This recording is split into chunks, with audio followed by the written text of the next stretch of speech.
Welcome to the personalized recommendation system session.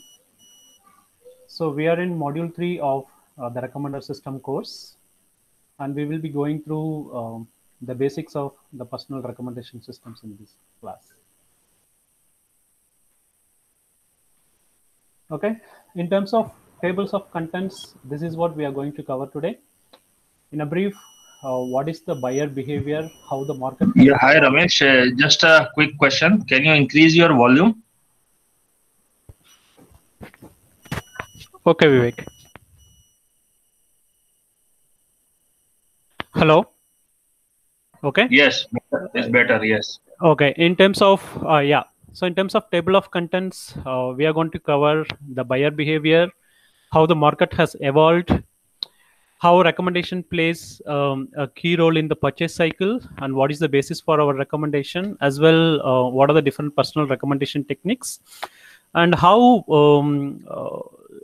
the basics of sets that we studied in our school has come back to haunt us and help us in implementing the recommendation techniques, and how the recommendation techniques can be made simpler by means of different similarity measures, as well what are the different personalized recommendations is what we're gonna cover in this session. Feel free to stop me at any point of time in case if I'm going fast or if you have any questions. Okay. Yeah. So before we get into the buyer behavior, I would just like to throw open a question for you.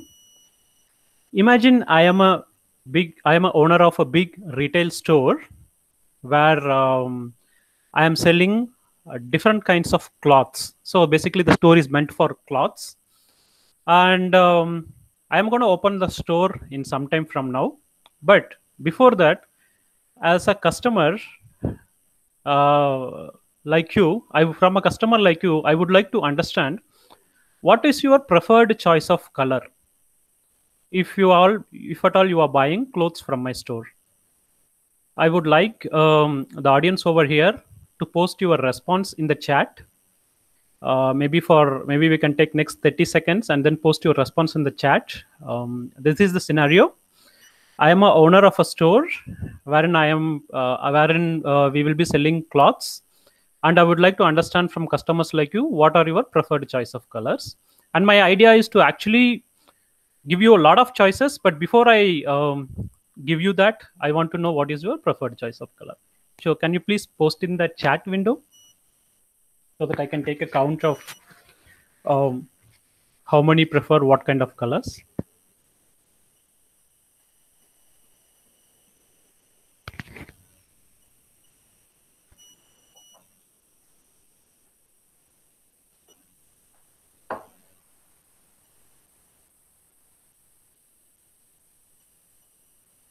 Okay, let's look in the response. Interesting. We will give 30 more seconds. Um, Please feel free to post your colors, because you will be getting a lot of choices.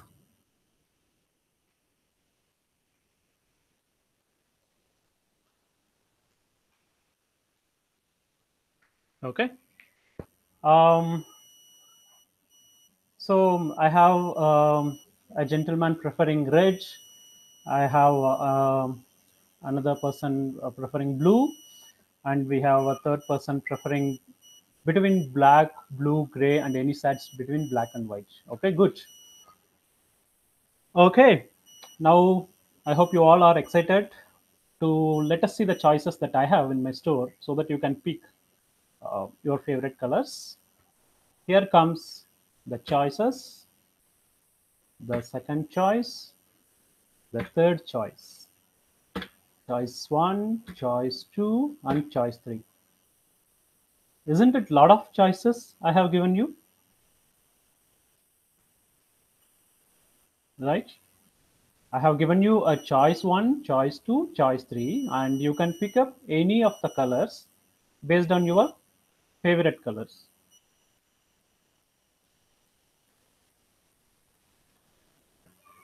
Now, at the end of the day, if I want to understand what will be my sales based on the choices that I have given you and the choices that you have preferred, what will be my net sales for the day?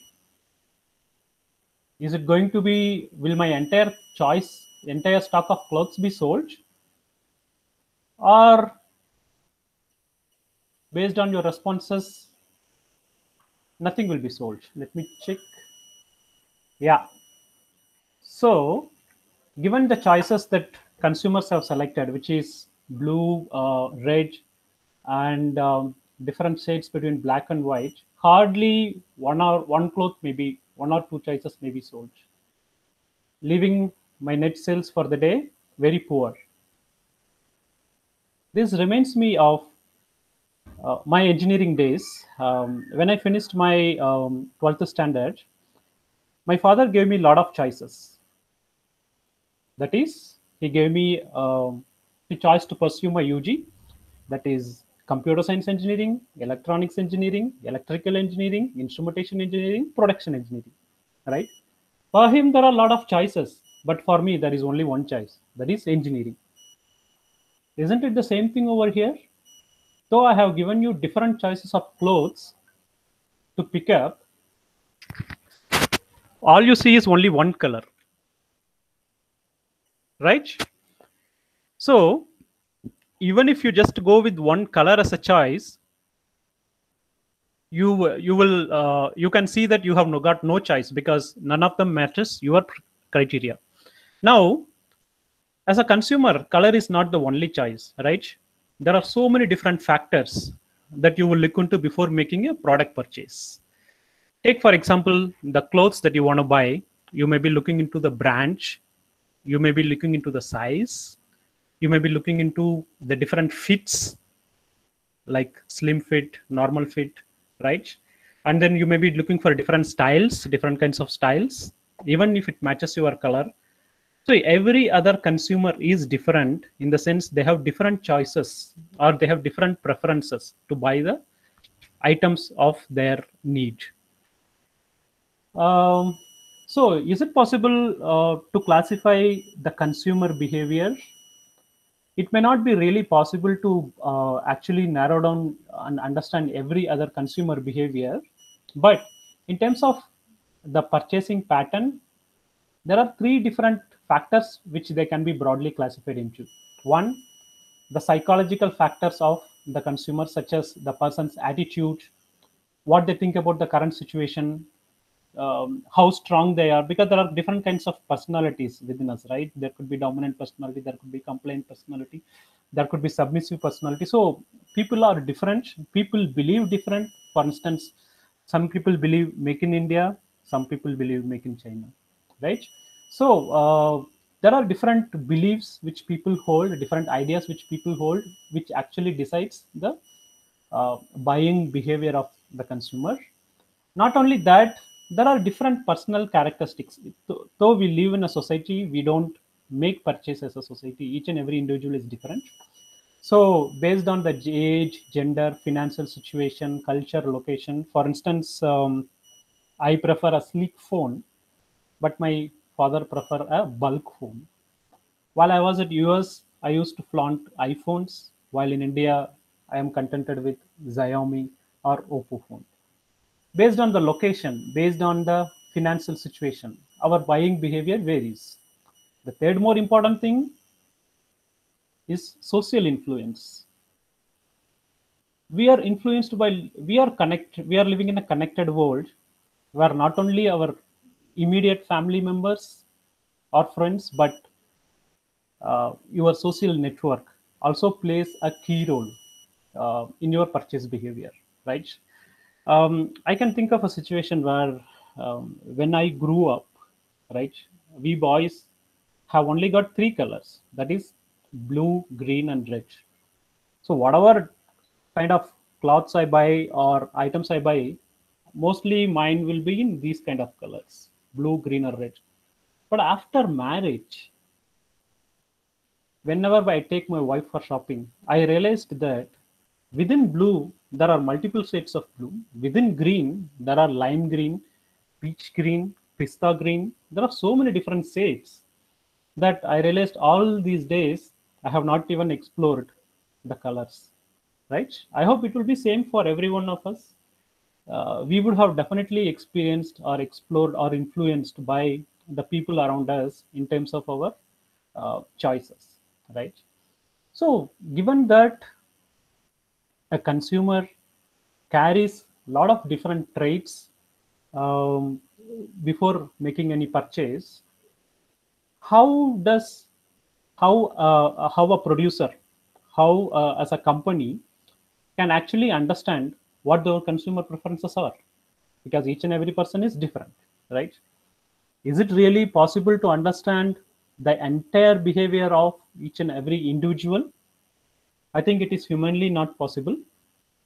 So, what is the best possible way for a producer or a buyer, or a producer or a manufacturer of a product or an item or a service to actually understand what the consumer preferences are, and how that information can be used to actually give the information the right choice they require? This seems to be a very big problem to solve, right? Till the concept of recommendation system arrived. Now we have encountered uh, recommenders in every store, or probably every choice, or a product that we purchase. Implicitly, probably we wouldn't have um, used it explicitly. For instance, if you walk into a cloth store, there will be a salesperson who would always tell you, sir, madam, this color would prefer you, this color would suit you, you would look like Shahrukh Khan in this dress, right? You might have heard about all these things, though those people who are there to assist you in helping you select the right choice are the basics of the personal recommendation system, because they won't recommend the same thing for everybody. Probably they may not be aware of you completely, but based on the choices that you look for, they would definitely be able to narrow down by understanding the psychological factors or the personal characteristics about you. Now, instead of now the same concept is being utilized by the personal recommender systems or the recommender engines, which are inbuilt almost in every other consumer purchase sites that you are actually looking for, which actually captures all the information based on your likes, dislikes, analyze it, and when you look for an item to purchase, it makes you, at least it tries to make you the right choice, right? So, a personal recommender system has become an inherent part of our lives, given that we all are connected in one way or the other, um, due to a lot of different factors. And you might be thinking, why do we need a personal recommender system when all these years I have been buying clothes, I have been buying product, I have been making services? Suddenly, why are you saying that a personal recommender system is a must now? To understand that more, I will give you an example. When I grew up, right, I my dosa was my favorite item. Whether it is for breakfast, lunch, or dinner, that used to be my favorite item. And my mom used to make me a plain dosa every other time. Uh, Occasionally, if there are some special occasions, she would make at most masala dosa. So all I knew was only two kinds of dosa when I grew up. Now, if I step out, every corner of the street, I see 99 variety dosa. In fact, I am hearing in certain places there are like 150 varieties of dosa, 200 varieties of dosa. How come so many different combinations have come? because people started liking different toppings or different versions of dosa, right? I'm amazed by the combination. Those are the personal. Those are what we call as personalizations.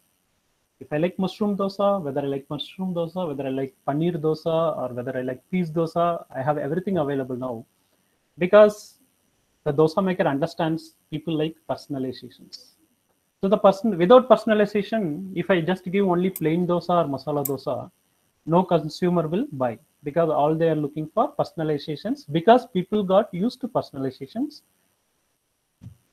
The personalizations given by the producer triggered the consumer within the consumer that we do really like different kinds of dosas. Yeah, so I'm actually looking for different uh, personalized varieties of dosa for me, right? But uh, this is what we are speaking in 2021. But if I take you back 100, if I take you 100 years back, that is around 1900s, right? There is a gentleman by name Henry T. Ford. You might have all heard of him. He was a pioneer in manufacturing the cars in America. So the most famous model that she brought out was T model. The car that you see in the picture is a T model car. It was a bumper uh, seller for Henry Ford because he started manufacturing the cars in 1908, whereas by 1927, 15 million models were rolled out successfully. So a very famous quote given by him was, a customer can have a car painted any color he wants as long as it is black. A customer can have a car painted any color he wants as long as it is black. So what was his mindset at that point of time? If you Google out T model cars, you will see almost 90% of them in black colors, right? It is because he was one of the first to enter into the field, and there was no really a choice available for the consumer to make. So as a producer, he decided that everybody should drive a black color car. So the reason for usage of black is a lot of different reasons, but every other car that the company produced is black and people purchased black. Now, if a car manufacturer tells that I am going to give you only black cars, I'm sure we would stop thinking seriously about that manufacturer because there are no personalization, there is no choices available. So, but that point of time, that car was a hot seller, right? So people did buy, but 100 years later, if I am giving the same thing, people will not buy. So what are the reasons why he was able to sell even though there were no personalizations? One, the automobile is at its infancy.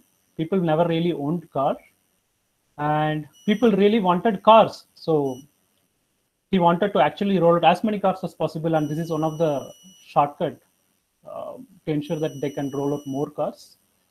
And most importantly, it was a seller's market. So in economics, we use the term seller's market or buyer's market, and it is a seasonal. Sometimes the market may become seller's market, sometimes it may be buyer's market. When we say seller's market, the seller or the producer sells however he wants, without looking into the factors which consumer really likes. For example, petrol. Do we really have a choice to demand different kinds of petrol? First of all, petrol now is not becoming affordable. So we would really think twice before we ask for personalizations in petrol, which will really add to the cost of from the existing cost of the petrol, right? Similarly, there are different items which are still in seller's market, but majority of the consumer goods have become buyer's market now.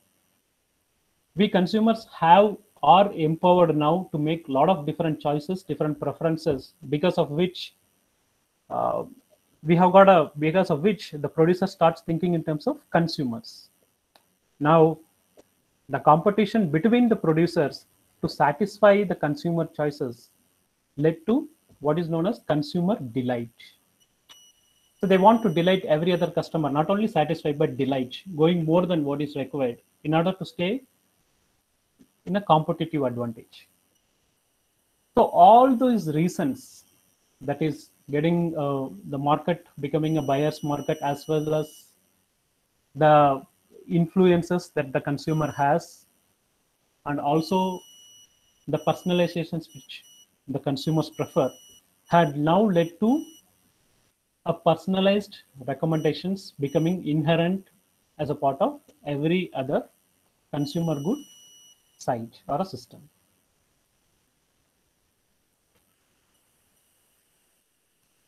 Okay, so one gentleman commented, it's all school uniforms. True, it's all school uniforms. Nobody would like to wear school uniform. Yeah, school kids have no choice. Yeah. So moving on. Even as I said, every consumer has a different choice, but the thought process of most of the consumers can be summarized as a single cycle, right? Though we eat different kinds of food, though we do different kind of activities, there will be some pattern, right? There will be some pattern among the consumers, right? Which can be used as a basis for a recommendation or for analysis, right? So there is a concept called purchase cycle. Purchase cycle is nothing but the sequence of steps or a sequence of steps followed in a process to make a purchase, whether it is a product or a service or anything, whether it is watching movie, whether it is buying books, whether it is taking exams, whether it is enrolling for a course. This purchase cycle would mostly remain a basis. We would have used it inherently, implicitly, but without realizing that we are going through the cycle. That is called purchase cycle or a buying cycle. So in terms of different steps involved in purchase cycle, it starts with awareness of the needs. This is step number one, that is awareness of the needs. This is the step where a consumer realizes that he or she needs to has a problem. When I say a problem, it is not really a literal problem, but let us say upgrading a phone could be a problem because your phone is no longer working, or you don't have a phone, so I want to buy a phone, right? That could be a problem. So the problem is you don't have a phone, you want to be connected, so you want to own a phone, or you feel that the model has become old so that you can't install the latest apps, so you want to upgrade a phone. So you are trying to solve a problem there. That is the first step, that is awareness. So what really plays a key role, or what really triggers you in terms of awareness, is advertisement or a commercial, right? The moment I see, though I own a phone, the moment I see an advertisement which displays a total different features for a new phone, mind would start thinking or start racing to buy that phone, right? I clearly remember the days when there were no touchscreen phones, but rather we just used the keypad phones. We never really realized that there could be a way where we can use touchscreen facilities in phone. And once the iPhone, I believe the iPhone is the one which introduced that first, it was a craze, right? Everybody wanted to acquire the touchscreen phone, and later on it became a standard de facto model for every phone. Without touchscreen, none of us are buying. In fact, if you have kids, would really hate if you don't have a touchscreen, because they are the ones use it more often than us. So the awareness came. One awareness comes either because you have a problem, or because you are triggered by the advertisement or the commercial. Now, once you realize that awareness, what is the next step? You would not really directly go for purchase, right? From awareness, you don't really go for a purchase, because we want to really evaluate the different alternatives, right? We want to make sure that that particular product will be suitable for me, There could be a lot of things which a product or service would offer, and you may not be enticed by everything, but you would look for the features or the preferences that you like in a product or a service. So you would start evaluating different alternatives. And in order to assist you in evaluating the alternatives, the non-personalized recommendation plays a key role. When I say non-personalized recommendation, though you don't know exactly how a phone works, for instance, you can actually look into the reviews, you can look into the expert opinion, you can see the customer reviews of the phone. I'm sure we all look into the reviews of a product or an item if we are trying to make a purchase in either Amazon or Flipkart or in any shopping site, right? Those are all sort of non-personalized recommendations that you ingest before you actually, while you are assessing the alternatives of the different vendors. Now, once you assess the alternatives and you have almost narrowed down to probably one or two, right? When you narrow down to one or two, your intent comes into play. When I say intent, there could be some logical or emotional connection with the product or a service or a feature that you need to prioritize. Because let us say there are two phones which almost have the same features, but let us say it is between a Motorola or iPhone.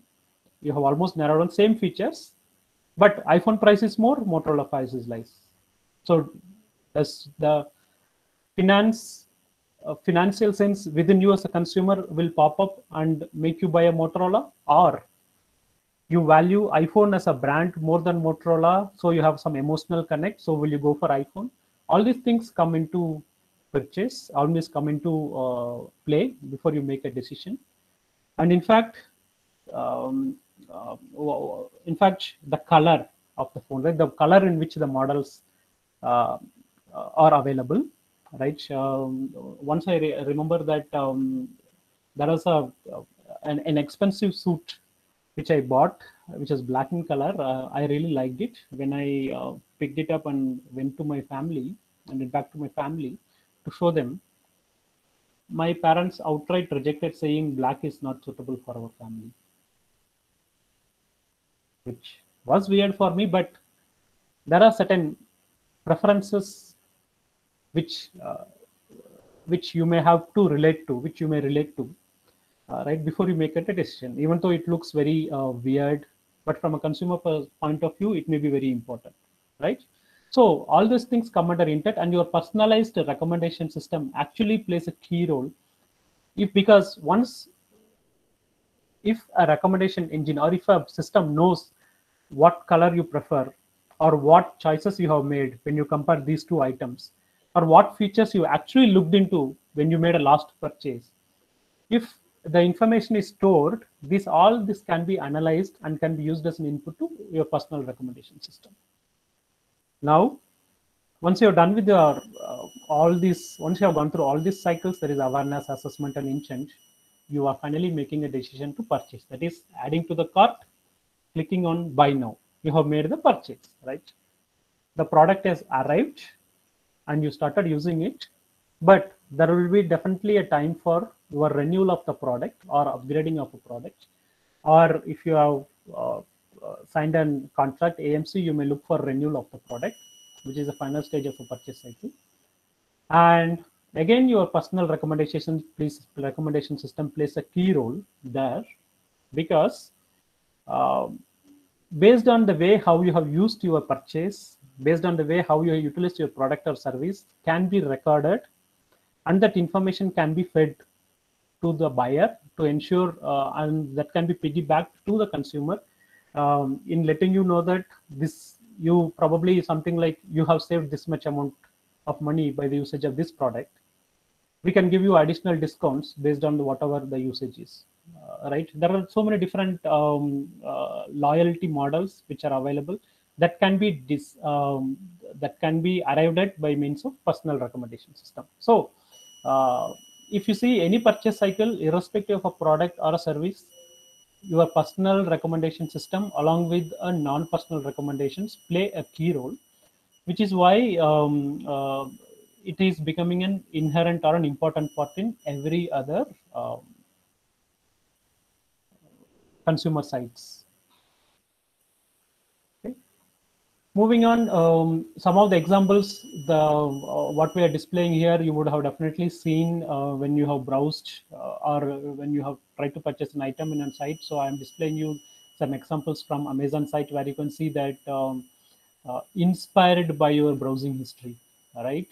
So the system has actually looked at your browsing history and then is making a recommendations. If you are a techie, probably this has made these kind of recommendations wherein it recommends you a laptop along with a laptop bag. Probably the consumer might have looked for a tech gadgets, or you can also see the statement here. Amazon.com has new recommendations for you based on items you purchased or told us you own, right?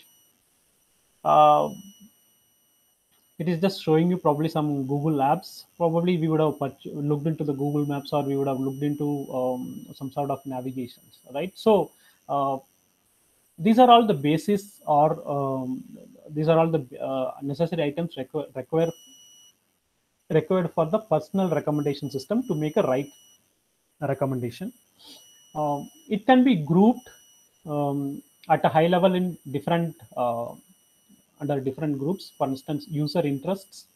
When you are browsing a site, you may have liked or disliked, right? A like or dislike button is common. So user interests, the user behavior, as I said, what have we really viewed when we are making a purchase, or how we navigated between the pages, right? Do you navigate, for instance, you make a Google search, do you really navigate more than 3 pages of the search results, or do you just navigate or stop with only one page? Most of us stops at one page, but there are people who navigate to 2 3 pages, which means that they want to try dig deeper and understand what are the different options. Do you navigate from do you spend like 5 minutes within the page, or do you spend like 10 minutes within the page, or do you actually like to click, or do you like to hover around? So there are different behaviors which user exhibits, and the system keeps recording, or the recommendation engine keeps recording to understand and make a model out of you, or understand the behavior of you.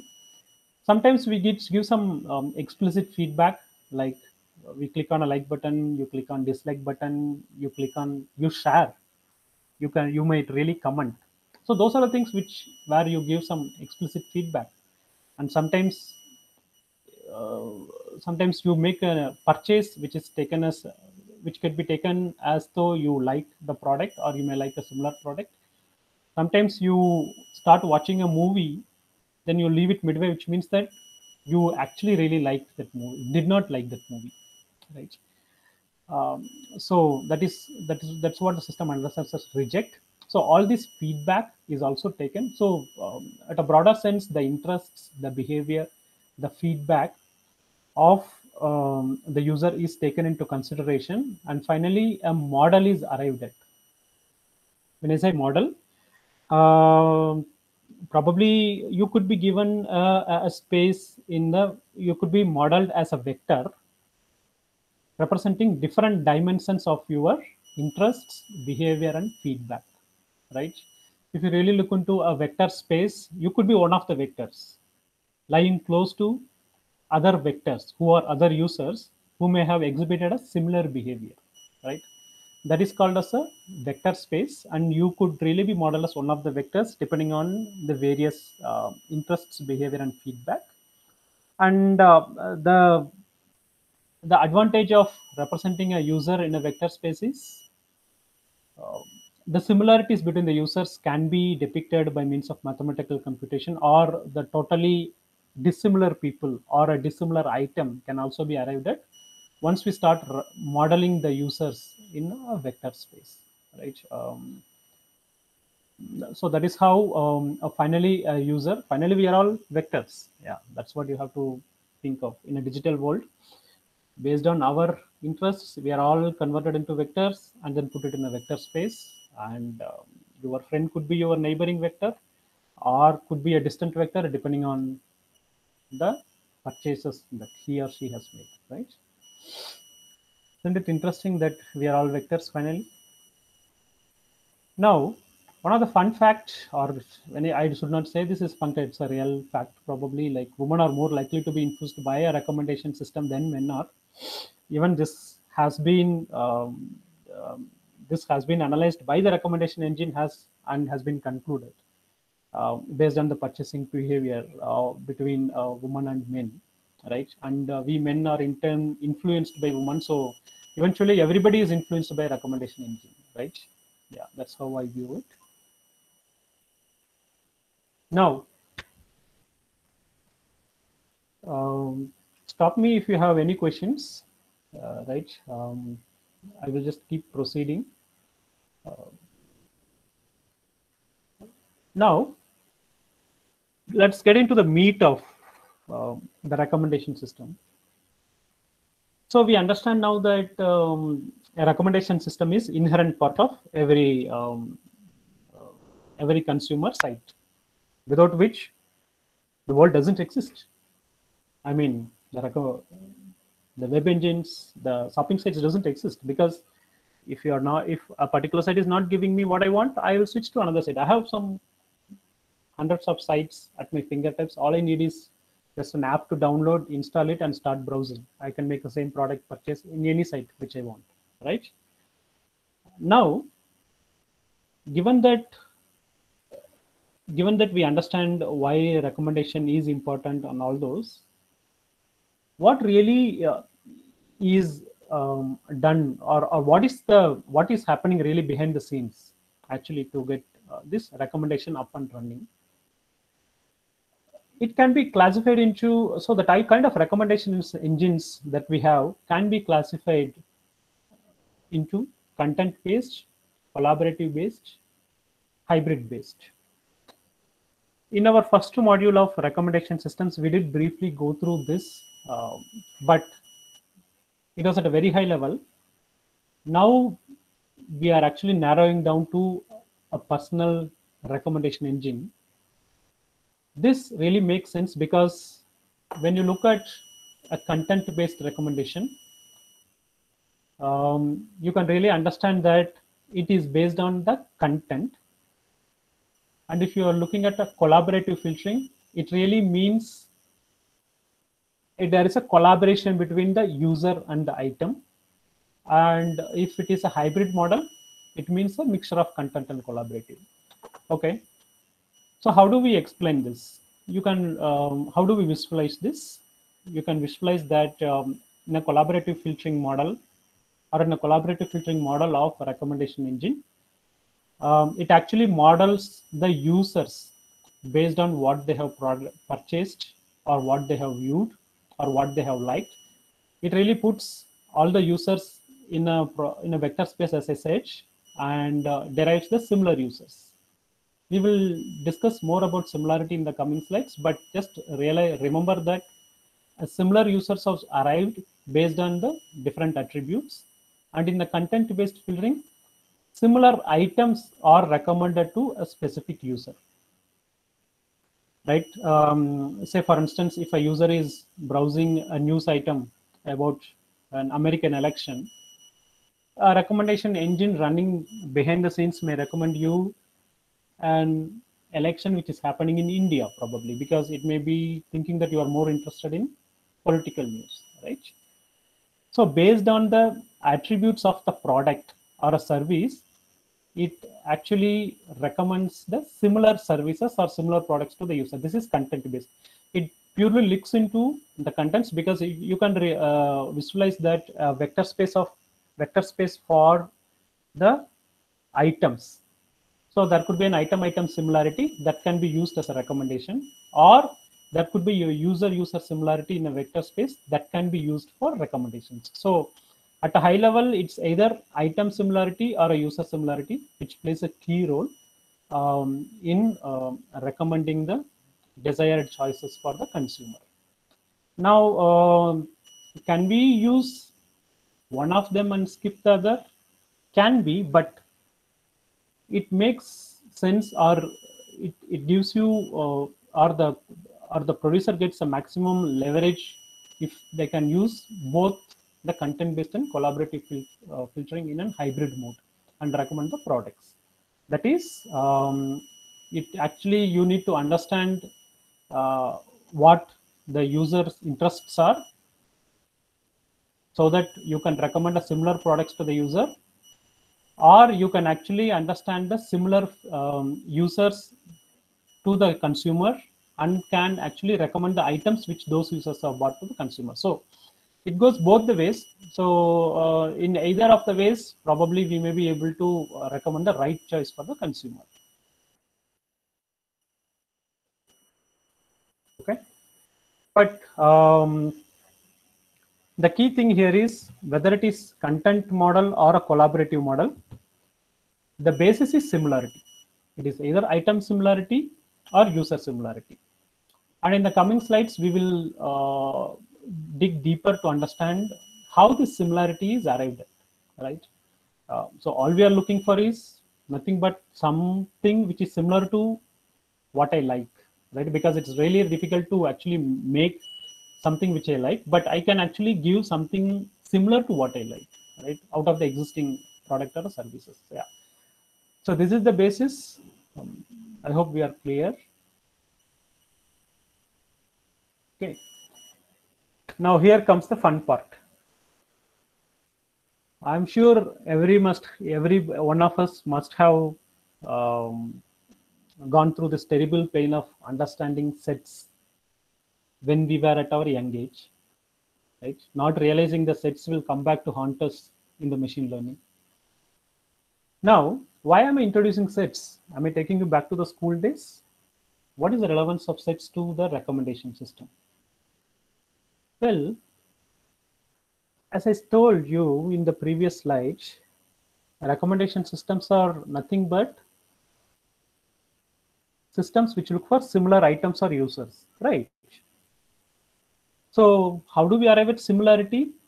Seems like the sets that we have studied actually helps in arriving at the similarity between different items or different users. How is it? You can see that the recommendation system problem can be considered as similarity of sets problem. We underwent a lot of mathematical rigor in understanding what is the union between the sets, intersection between the sets during our school days. But the intersection that we have done is nothing but a similarity or the commonality between two different sets. So what is exactly a set? A set is nothing but a collection of distinct elements or members, right? We would have all written sets in this roster form. For instance, if somebody asks you to write what is a set of vowels, we will open this flower bracket, open, close, and then write all the different vowels over here, right? So this is the roster form, and this is a set builder form. Set builder form is used to tell you like how you can read this x such that x is an element, so x such or a number such that x is between 1 and 9, greater than 1 and less than 9, right? So which means the set will have elements starting from 2 to 8. So if you model sets instead of numbers as the attributes of the consumer, one set is the attribute of one consumer and another set as an attribute of another consumer, you can actually see that there can be some commonalities between the consumer, or there can be no intersections between the consumer. Now, if I represent the sets here, right, sets A and B, this is the portion which is an intersection, right? So intersection is nothing but the similarity, how many attributes are similar between A and B set, or how many numbers are common between A and set. And if nothing is common, this is how we represent, that is disjoint set. So this is a disjoint set, and this is a set where we have intersections, right? It seems that the recommendation engine has taken the basic concept of sets, and that basic concept of intersection is now being utilized to understand the similarity which the recommender system is looking for. Just to give you a brief example, if I want to understand actually what is the similarity between one internet page and another internet page, maybe I would recommend, I would draw internet page A as one set with probably different words. For instance, Let me open a notepad and show you. Okay. Let us say page number 1 has got a lot of different science topics and a lot of um, physics questions and a lot of chemistry related questions, right? Let us say if I have a page like this, uh, wherein I am saying that this page has a lot of science topics, physics, then you may really understand that this is something related to science. This page is related to science. If I'm looking for a similar page, I may look for a page in the internet which talks about a bit of science probably, right? And let us say we have another page which can be mentioned like this, right? This is science related. This is second page, right? So if I look at page number 1, my recommended system will actually see whether page number 2 is related to page number 1. So how it understands what are the number of common attributes between pages, right? It seems out of 3 attributes which each of the pages have, there is one attribute which is common, which is science. So maybe at a simplistic level, let us say there is a commonality is 1 by 3, right? Out of 3 attributes, 1 attribute is common, so 1 by 3. So there is like 0.3 chance of page 2 being liked by page 2 related, 0.3 chance of page 2 related to page 1, which means there is a 30% chance that the user who is browsing page 1 may like page 2 due to the related topic.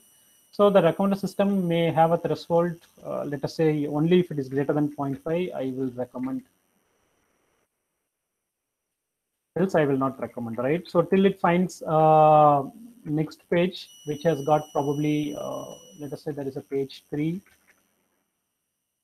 it has got mostly similar items, not exactly same. Let's say science quiz and sorry,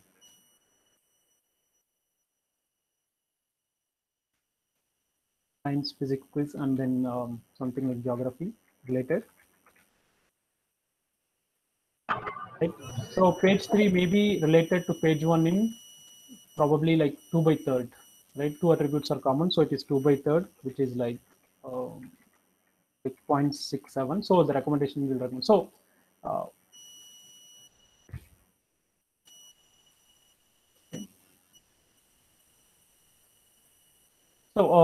this is how the sets help us in understanding the similarity between the items. As I said, pages in internet with similar words can be used as a basis for recommendation, and it can be represented by means of sets. And an intersection can be found, right? As simple as that. So next time when you think recommendation engine is tough, it is not tough at all, because all it is using is the sets as a basics. Now we spoke about similarity, right? We said similarity is nothing but intersection between two sets. Now I said recommendation is not tough, but recommendation is not definitely easy as well. It is not as simple as just finding the intersection and recommending the same, because if that is the case, then anybody or any other system can easily do it. But the main important thing is, how do you measure the similarity, right? I told you that in a recommendation system model, it actually takes in the user inputs and gives you represent you as a vector. Finally, you and I are vectors, right? That is what we concluded. Now, how do we find similarity between two vectors or between 2 points in a multi-dimensional space? It seems like you would have again used this for any of your problems. A distance between 2 points or 2 vectors can be considered for similarity. The closer the points are, the more similar they are. The farther the points are, the more dissimilar they are. Okay. Now, how do we represent? Now, let's take an example. Like, how do we represent? Let us say we want to represent vegetables and fruits in uh, as a multi-dimensional problem in a vector space. So let's say these are the dimensions which we want to represent. That is, fruits has got taste and it is juicy, and vegetables has got a taste but it is not juicy. Okay, so if we want to represent this in a vector space, let me.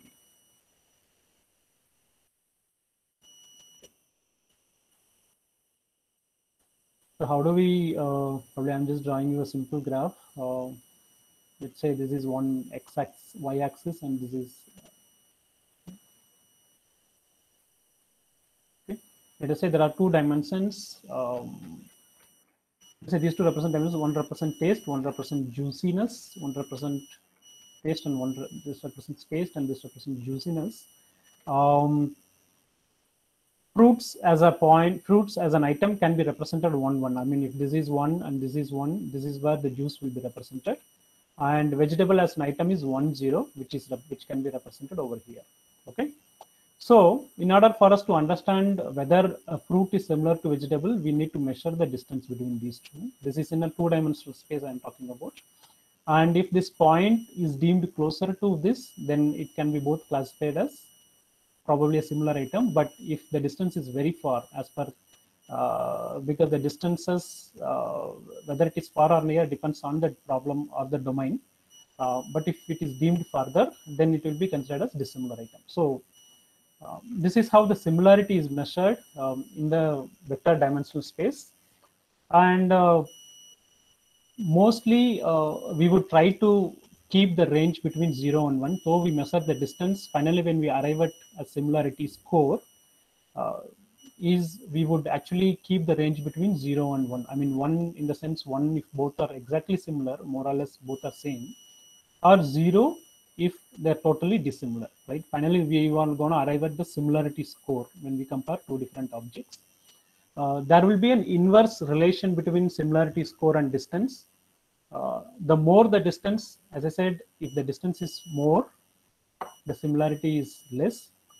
So similarity score will actually be like inverse of the distance. So it will actually be 1 minus distance. Okay. So if a distance is large, the similarity will be less. If the distance is small, there will be high degree of similarity. So this is how we are actually going to calculate the interests or similarity between the users or items. Now, yeah, Ramesh, I think there is some static on your microphone, maybe.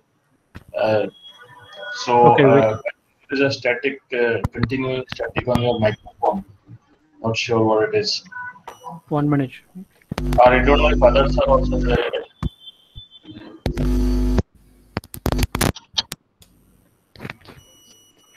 Like a static noise.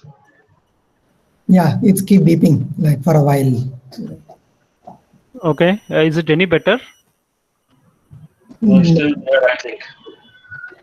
I think it's a microphone thing. There's a sort of a background static noise coming continuously. Okay. Others can hear it also? Yeah. Let me plug out and plug in.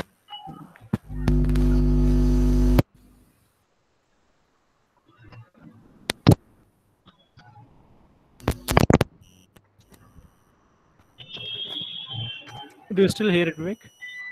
Yeah. I hear it. I don't know what others.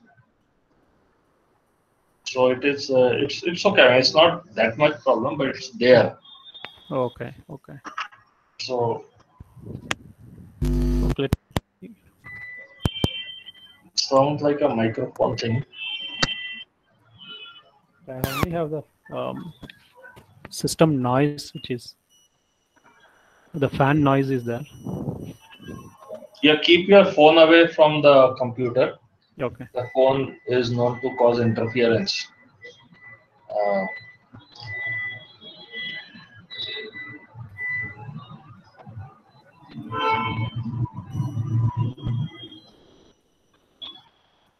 Okay, is it? Shall I continue? Yeah, I guess for now you can continue. We'll see later. Okay. Okay. Now, as I said, we need to measure the similarity. Regard the inconvenience caused. We'll continue the session. We would like to measure the similarity, right, between the different points in a vector space, or different between vectors in a vector space. So there are different measures of similarity actually, right? Different metrics give different. There are different ways to measure the similarity. And we are going to briefly cover the Jaccard similarity, the Euclidean distance, the cosine distance. Where, as I said, the distance is a measure which is used to measure the calculate the similarity. So we are going to see the three most important similarity measures, starting with Jaccard similarity. Jaccard similarity is nothing but the Jaccard similarity between sets A and B. If you have two different sets, is the ratio of the size of intersection of A and B to size of the union. Okay. Earlier on, when we saw the set notation, we just saw an intersection as the commonality between two different sets, right? So that's just an intersection. Now Jaccard similarity extends it a little more and gives this kind of a metric. So how do we actually, what is the formula for that? The Jaccard similarity is denoted by J of A comma B, that is between sets A and B, equal to modulus of A intersection B divided by modulus A union B. A intersection B represents the number of attributes which are common to two different sets, and union B is nothing but the number of elements present in in A and B, right? Taking apart the common elements, it's a unique set of elements.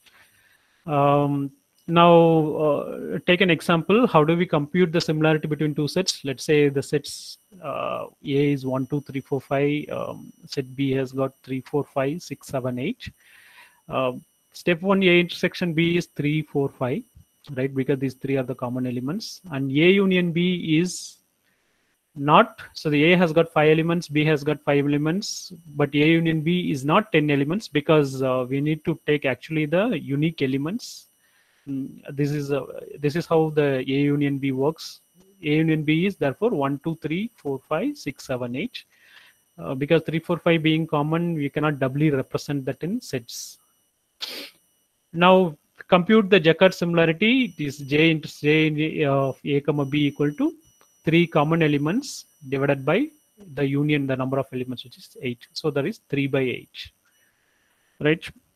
So whether or not this similarity is good enough similarity to recommend depends entirely on the domain of the problem, right? We may not be able to really tell or be able to make a conclusion that the item, let us say item A and B are similar. We may not be really able to make a conclusion because depending on the domain, this may be similar, this may not be similar, depending on how it is, depending on the problem statement. But one thing for sure, if the items are totally disjoint, where there is no commonality, then A intersection B will be 0. So J of A comma B will be 0, in which case we can say it is totally dissimilar where there are no common items. And in case A equal to B, in the sense, let us say A is 3, 4 by 3, 4, 5, and B also has got 3, 4, 5 as only elements. And if all the elements are common, you will get actually 1, because A intersection B and A union B will both be having same values. 3 by 3 will give you 1. Okay. So a Jaccard similarity of 1 definitely means both are similar. There is no doubt about it. For a totally dissimilar set, it is going to be 0. For any other values, it could be between 0 and 1, and depending on the problem statement, we need to make a conclusion whether both the items are similar or not. Okay. And Jaccard similarity is used very widely in identifying different documents. For instance, there is a plagiarism, right? There is a source page and there could be another page where the contents are copied, right? There could be two different ways. One is either the entire content is completely copy pasted, or the contents could be copy pasted, but little bit changes would be done for the wordings, right? Neither cases, this metric is being used to actually understand if a particular page is really a copy of another page. And there are inbuilt, I mean, in addition, Jacquard similarity takes in a lot of different attributes which are derived from the pages. For instance, any text document that you take could be converted into a signature document, into a signature wherein you don't, you cannot really compare the two different pages word by word, right? So actually that information is compressed into a different kind of metrics, what is known as shingles, and that can be used as a basis for Jacquard similarity comparison. So which we'll be seeing at a later point of time. But for now, just remember that Jacquard similarity is used very widely to actually find the similarity between different documents identifying similar consumers or products. Okay, and you may be wondering, like, if there could be, if Jacquard similarity is there, why it could not be used for, why do we need different metrics, right? Because different problem statements at times require different metrics, or sometimes the same problem statement can be solved by employing all the different similarity metrics to arrive at and figure out which is the best metric to arrive at. So it can be either used alone in solving a specific problem, or it can be combined along with other different metrics to solve the problem, depending on completely the problem which is at hand. Now moving on, the next metric that we want to see or understand is the Euclidean distance metric, which is very common metric we would have used since the school days as well, right? If there is in a vector space, if we want to find the distance between the two objects, you actually take the square root of the probably like p1 minus q1 the whole square plus p2 minus q2 the whole square, which are like x1 minus x2 the whole square plus y1 minus y2 the whole square, right? If you have two different points, you would try to subtract and take a square distance between them and then arrive at an Euclidean distance.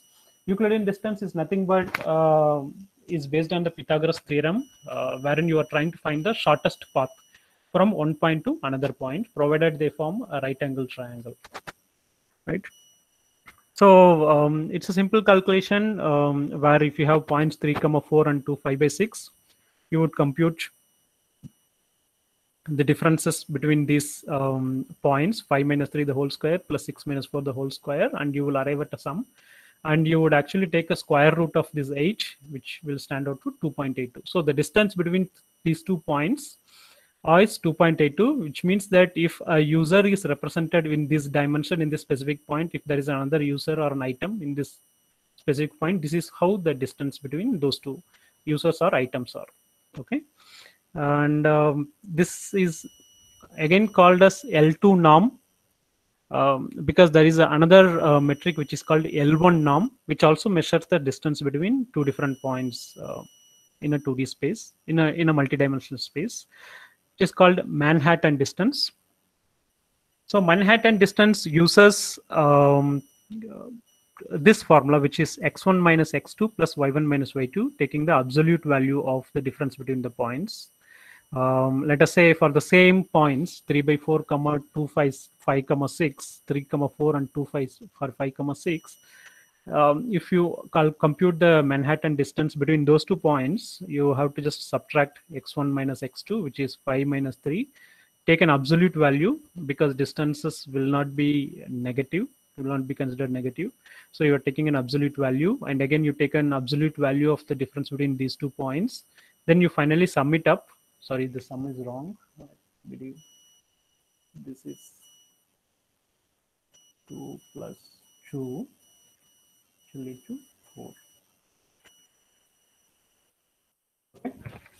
So for the same points, if you see the Manhattan distance is giving 4, as a distance measure between the 2 points, whereas the Euclidean distance L2 norm is giving 2.82, because it really tries to find the shortest path or the shortest edge between 2 points, whereas in Manhattan distance you actually take the longer path over here. It is a grid pattern path where you don't have a shortest path available.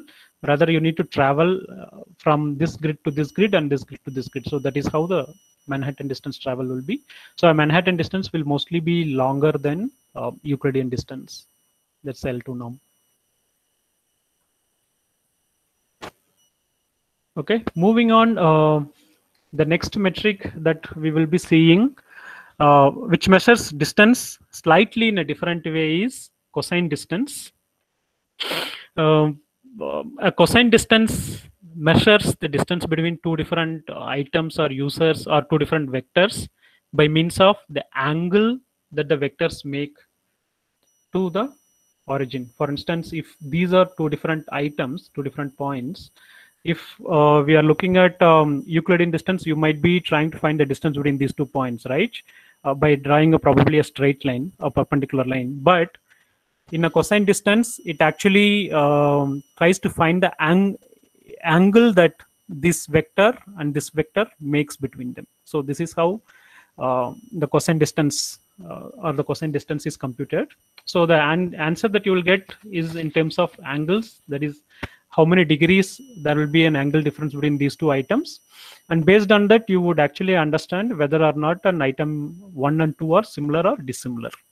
Right? If the angle is 0, I mean, if theta equal to 0 degrees, then probably it is similar. Whereas if it is 90 degree, it is dissimilar. Or if it is like 180 degree, it is dissimilar. We need to really understand that.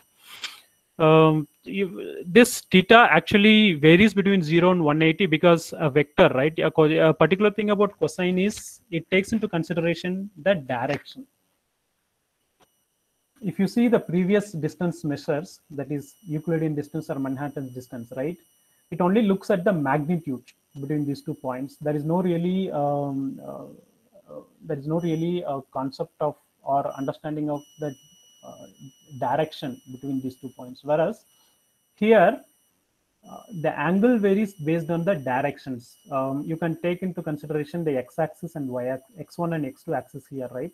X1 is pointing to this direction, whereas X2 is pointing to this direction. And if you see the angle between them is really 90 degrees, right?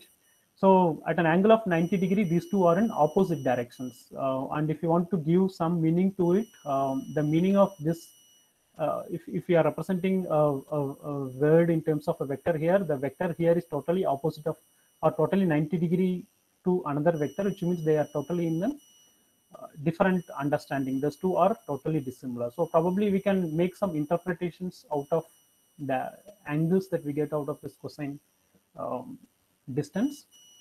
So the cosine distance is actually given by this formula, which is the dot product of two different vectors. That is vectors, let's say consider a vector, item 1 is vector A and item 2 is vector B. It's given as dot product of A and B by the mod A to mod B. So what is dot product? Dot product is nothing but a scalar product, which will give you a number, right? And mod A and to mod B is nothing but the normalized form of vectors. A vector of any magnitude can be normalized, right, by means of this distance metric. So when I say a normalized form of A, it is nothing but square root of the AI square, which is nothing but the distance between this point to the origin. So that is how you normalize a vector, and you use that as a divising factor to arrive at the angle between the vectors A and B. Now, just to give you an example how this operates, let us say you have a user U who is represented as a vector dimension in four-dimensional vectors 1, 0, 0, 1, and you have another user which can be represented as 0, 1, 0, 1. Now, if you want to figure out the angle between the vectors or the cosine distance between the vectors, first we need to take the dot product. Dot product will actually give you a scalar product. You do an individual product by product of each elements, 1 into 0 plus 0 into 1 plus 0 into 0 plus 1 into 1, which gives you 1. And you normalize the vectors. And if you normalize the vectors, it gives you a value of 2, and gives the v vector gives you a value of 2. Now, when you take a cosine of distance between them, there is cos theta equal to 1 by square root of 2. Square root of it's square root of 2, and it's a square root of 2. Square root of 2 into square root of 2 will give you 2. So the theta angle between them is really 60 degrees. Okay.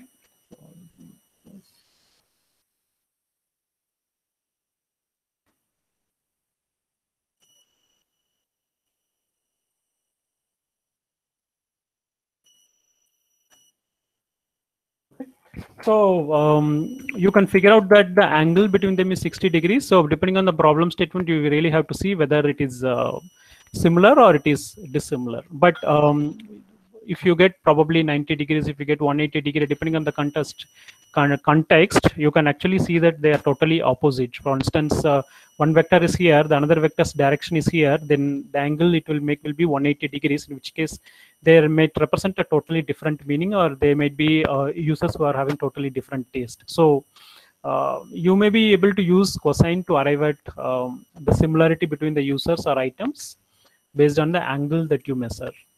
Okay. Many a times the cosine distance is used in the process of data mining, information retrieval, and text matching.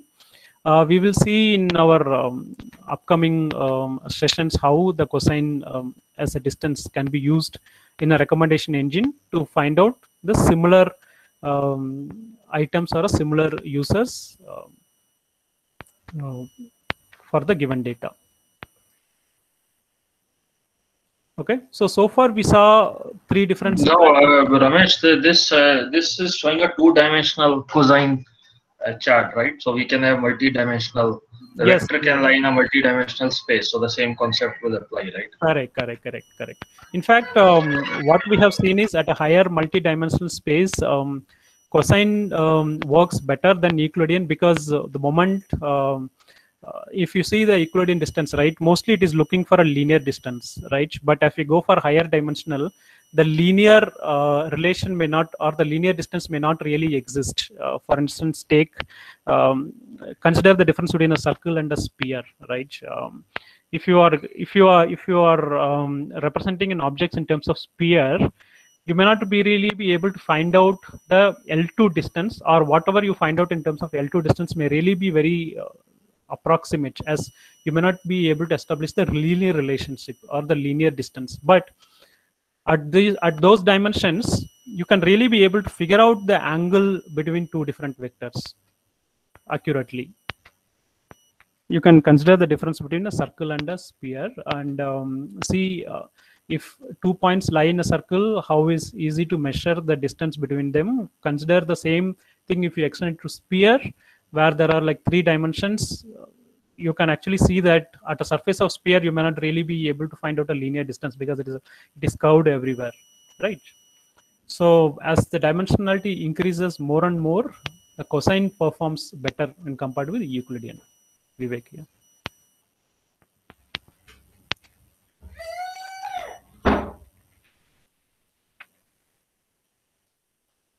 Okay, moving on. This is a basic classification of how a personalized recommendation systems look. At a broader level, a personalized, when I say recommendation systems here, we are talking about a personalized recommendation, because non-personalized or semi-personalized looks totally in a different classification. So at a personalized recommendation systems can broadly be classified into either memory-based models or model-based recommendation systems. So in a memory-based model, or either a memory-based or model-based, can be classified further into content or collaborative. We just discussed briefly about content or collaborative, the ways of how a recommendation system work. For instance, this is how the content-based filtering works. This is how collaborating filter-based working works. But in turn, both can be grouped under either a model-based or memory-based. Now, just to briefly give you an idea, a memory-based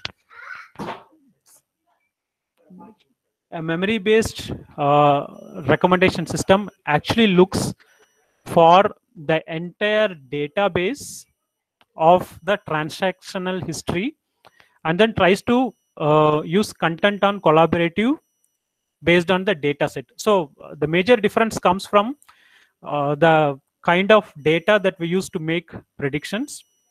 For instance, you may look into the system may look into the entire database of transactions and can arrive at modeling, or it may look into subset of informations and can model your recommendations. So that is the major difference between memory-based and model-based. A memory-based algorithm implements content and collaborative, but it looks for the entire database set and then arrive at it, whereas model-based looks at only subset of transactions that the user has made and then make a model.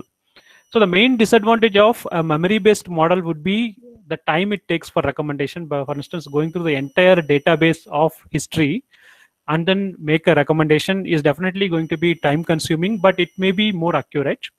Whereas a model-based, though it may recommend faster and the complexity could be lesser compared with memory-based, the recommendation may not really be accurate, but it may be made as accurate as possible depending on different techniques that we use for optimization. So this is a broader level of classification. We will go in detail about these kind of, the algorithms which work behind the scenes for memory-based and model-based in the coming sessions. But at a higher level, this is how the classification recommender system looks like. It's either model-based or memory-based, and within model-based or memory-based, it could be either content or collaborative, and there could be a hybrid where we are taking in the mixture of content and collaborative and can make a recommendation. So at a broader level, it requires the usage of databases, the filtering algorithms, the implementation method, and evaluation method. Every recommendations, because what would happen, even though you recommend, right, the recommendations may or may not be right.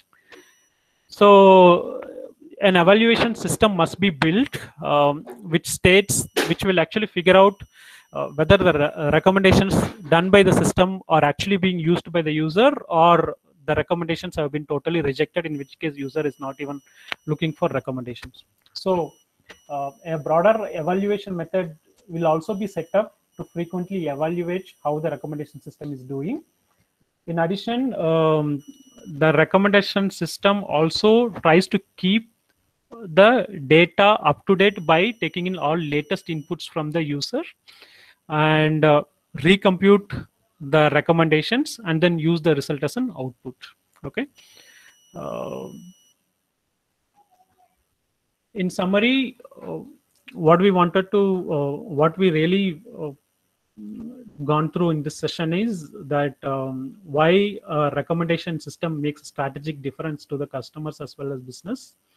And we did really understood that by means of the different examples, like for instance, the Henry Ford's T model, the DOSA example, which is very localized example, but still makes sense why we need personalized as well as non-personalized recommendations. We also really did see whenever a customer makes a purchase, he or she goes through a purchase cycle where there are different recommendation systems in addition to advertisement helps in playing a key role in purchase.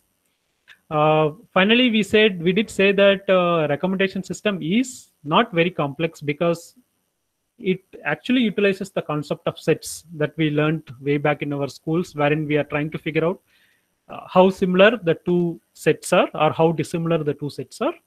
We also did go through that the different distance metrics to use for computing the similarity, that is Jaccard similarity, the cosine distance, the Euclidean distance.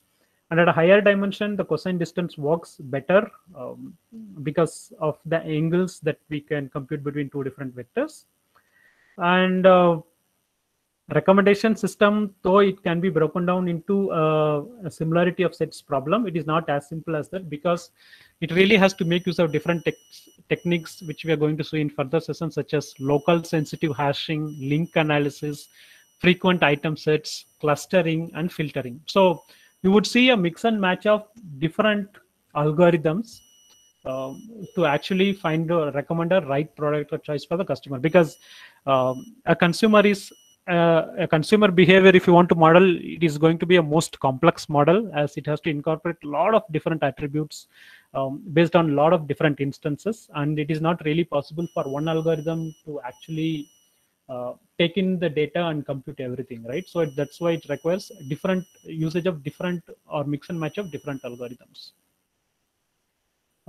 And finally, if at all we are using, if at all we want to make the product recommendations or the personalized product recommendations effective, there should be some certain rule of thumb that we have to look for. One, identify who your audience is or who your audience are.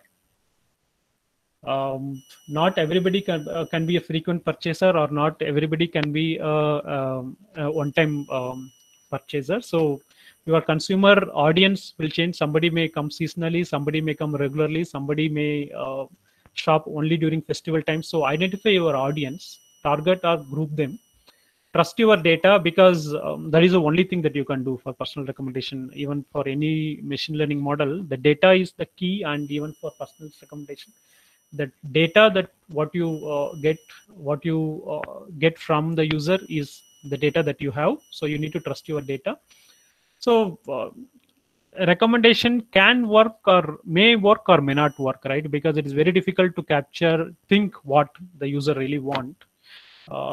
So you need to run different campaigns, right? Sometimes you may recommend a product and see that it is not working. You may actually have to change it and rerun with a different campaign. Sometimes you may give a different loyalty bonus. Sometimes you may have to withdraw that bonus and give a different loyalty. So you may have to actually run different campaigns, in the sense you may have to use different kinds of techniques based on the context, based on the results, based on the evaluation, and identify the consumer behavior or observe the consumer behavior.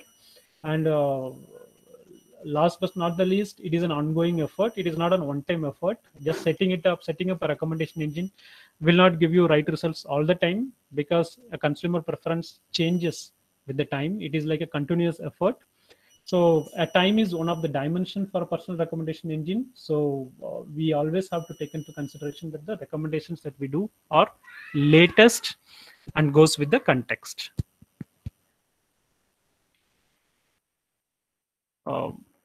So those are some of the best practices, what can actually help in delivering an effective product recommendations. And these are the different sites that we have referred for arriving at this material. So Ramesh, one question: this priority algorithm also used for recommendation, right? So, sorry, can you repeat the question? A priority algorithm. Yeah, a priori is also used for recommendation. Yes, we did cover it as a part of non-personalized recommendation. Frequent item sets, a priori is also used for recommendation. But here we did cover that as a part of non-personalized recommendation, where we are trying to understand the association between the items, right? It is a part of a market basket analysis, correct? Yeah. Yeah. Yeah, those are under association rules, so that is not based on collaborative or content based. Oh, okay. And this Jackass score is somewhat, I find that it is similar to IO score that you use in the in case of computer vision, right? Because the similar concept of let's say. Yeah, that's correct, Manimai. That you are right. I think it has the same formula as IOU score. Which score? Sorry, Vivek. So intersection over union. Uh-huh. So when you're trying to check two images are similar, so you check Okay. the IOU score. Oh, So okay. similar formula is very similar of IOU score. I Right, see. Moni? Yeah, I agree. Yeah, it's true. Yeah, it can be applied anywhere because we are just trying to look at what is the overlap compared with what is the entirety, right? So this can be used to find the similarity. Hey Ramesh, in the cosine, can you please move on to the cosine slide? Yes. Yeah.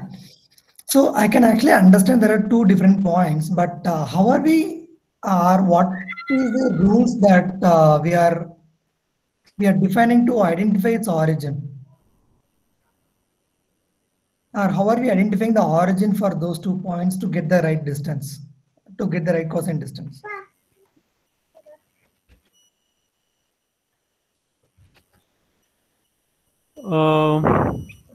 Is my question clear? Because like in this, right? So what is the case, right? It's a vector. There is actually been placed. There are two different vectors, I can actually say, right? So now, so the way that we are trying to identify the distances by finding its origin and then trying to identify what is the cosine distance for that. Hmm. So Correct. what I'm trying to understand here is how are we defining or how are we coming to a conclusion? Okay, this is going to be the right origin for those two. See, Kannan, a coordinate point. This is basic vector algebra, which we use in machine learning. So a coordinate point has two representations, right? It is x1, comma x2, or it is the vector where x1, x2 lies in the x1, x2 coordinate space. So the origin would be x1 equal to 0, x2 equal to 0. That is typically the origin point by default. So any data point in machine learning can be represented as an algebraic notation x1, xy or x1 comma x2, or as a numerical notation which is x1 value comma x2 value. And x1 equal to 0, x2 equal to 0 is normally the default origin point. So in fact, you can take any data point, like every data point in machine learning, deep learning has x1, x2, x3, x4 values, right? So that can be represented as a vector in multi-dimensional space of x1, x2, x3, etc., or it can be represented as algebraic x1 value, x2 value, x3 value, right? Like that. So normally the 0, 0, 0, 0 is the origin point. Okay, so it's completely a mathematical representation of a vector. Correct. Okay. So you can deal that data point like a vector, or you can deal it as an algebraic notation of x1 value, comma x2 value. Yeah, kind of. We can actually even define that with the help of matrix and define the points as well. Yeah, got it.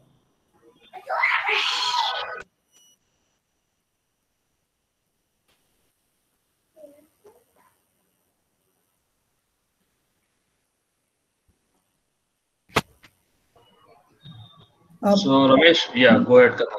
Yeah, sorry for again for a late question. So can you please go back to a one slide previous one?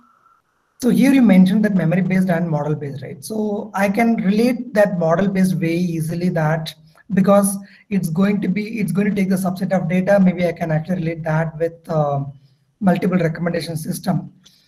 But how about memory based and where it has been really used, and where we are trying to capture the entire historical data, whatever is there in DB, and trying to find a recommendation where that helps. Yeah.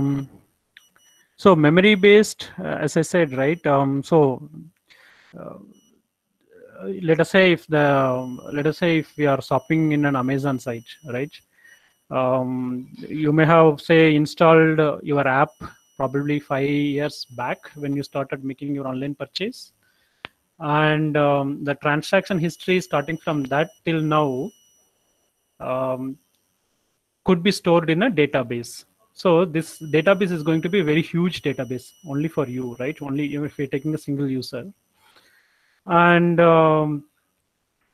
if the entire history of the transaction has to be considered and made a recommendation, then that is where the memory-based model comes. Memory-based model comes mostly for the niche segments of products where there are not many users actually. If there are very high expensive products or something like that, very wherein there are not a lot of consumers, but only lesser consumers available. Probably you can talk about high-end cars, or probably certain other niche products where you have very less consumer segment. It is very important to make accurate recommendations, in which case the entire transaction history will be used for recommendation. But the only thing is, as the database grows, this algorithm is going to be very time consuming because of the entire set of transactions history being considered for recommendation. But as I said, your model based, since most of the consumer sites that we use majorly have a lot of different consumers, using a memory based model will not really help, but only when there are certain niche segments where less number of consumers are available, this memory based model will assist. Yeah, so good comment came, cold start. So Bhavik said cold start. So when you don't have a model developed, so you have to consider all the population, develop clustering or similarity metrics. So but it's not scalable over a larger data set. So Netflix doesn't need a cold start. It already has huge amount of user history, so it can do model based recommendation. It will basically, Netflix will train a model to recommend movies based on a lot of data it already has. But if it is a new movie site, it has to have a cold start, so then it can only do clustering, and that would involve entire data set. So Netflix doesn't have to now do clustering. It can just train a model which can do predictive analytics. So model based is more AI oriented. Memory based is basic statistical modeling. It's not really AI, I guess. It is just taking entire data set and clustering it, or that is also AI, machine learning, but more simplistic AI. So the problem is, if a new user get added, if you are using memory based, you have to do clustering for the entire data set again with the new user added. But with model based, you can just do predictive analytics just on the new user with a model which already exists. Yeah, that helps. Thanks.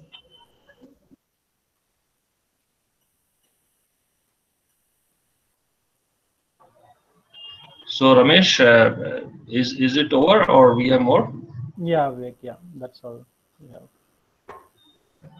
So what is the next module in this series? It will be memory or model-based content or collaborative filtering. We'll be going into algorithms which are implementing these recommendations. Okay, any other questions, audience?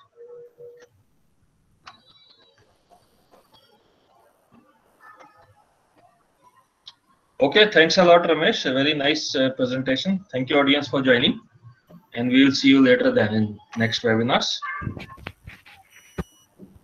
Thanks, Ramesh. Thanks, Vivek. Thank you all.